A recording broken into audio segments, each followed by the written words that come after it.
Hi guys, welcome to Robin Hood Diaries. Again today, you are welcome, of course, and I thank you for sharing your time with me.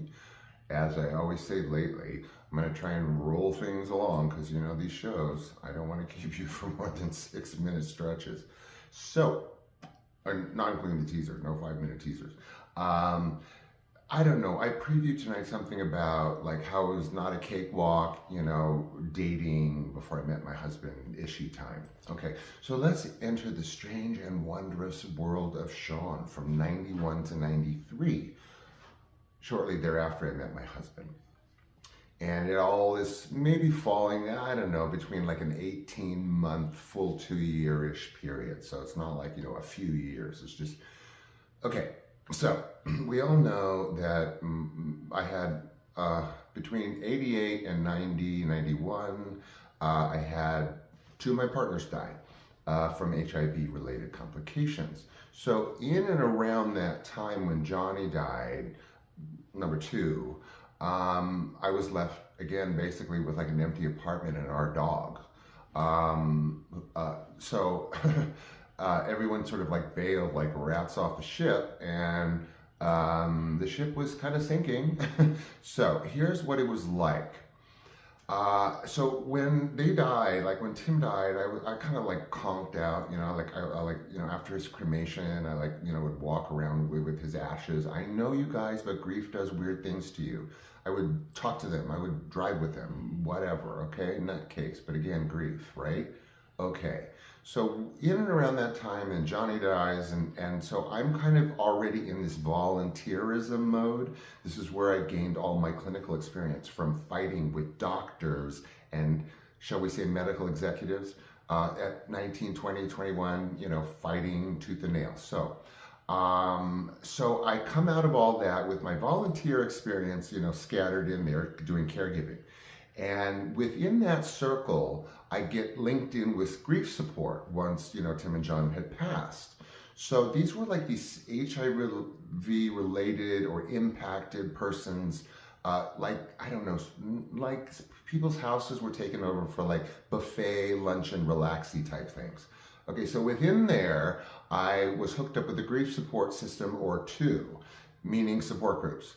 Okay, so here, again, I know this is really so hard to believe. I can only speak from my own experience. I was not hallucinating, not that time, not during this period. My God, I stay away from everything forever. So, couldn't afford to be high. Okay, so here I am, right? And so I am in these grief support groups, but basically what it boils down to for me at the time, if I'm going to boil it down to its salient points, the grief support groups were either seemed to be run by people that should have been well over their grief by then, but were still running groups for vulnerable people, or believe it or not, there was like grief groupies. I know that sounds so weird, but they existed. And I can only say they because, they were there and they were, with other people who had the same experience. And these were folks that for whatever reason kind of like the whole emotional vortex that people were going through during their grief, and it became this lusty, weird, I don't know what their trip was. But anyway, that was them, or these facilitators that, were like long in the tooth with their grief.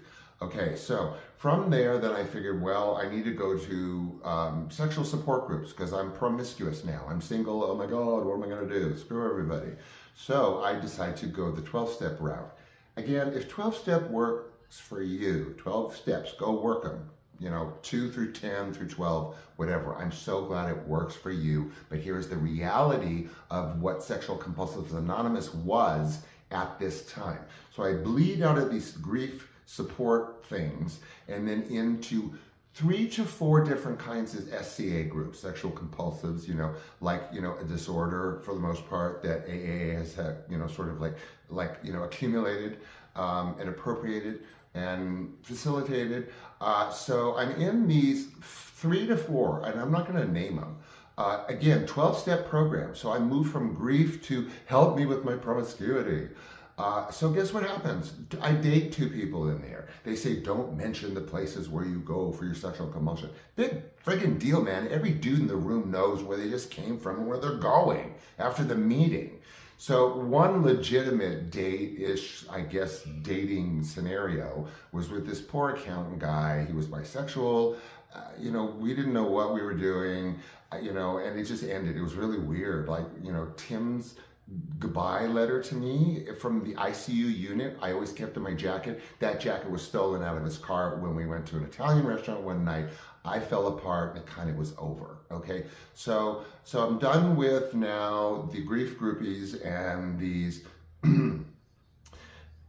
somewhat nefarious, facilitators. After walking around with my partner's ashes, in the supermarket, and getting out of these support groups, because it's like, look, I've been seeing shrink since 1975. So thank you, and then it's like, move along, nothing to see here.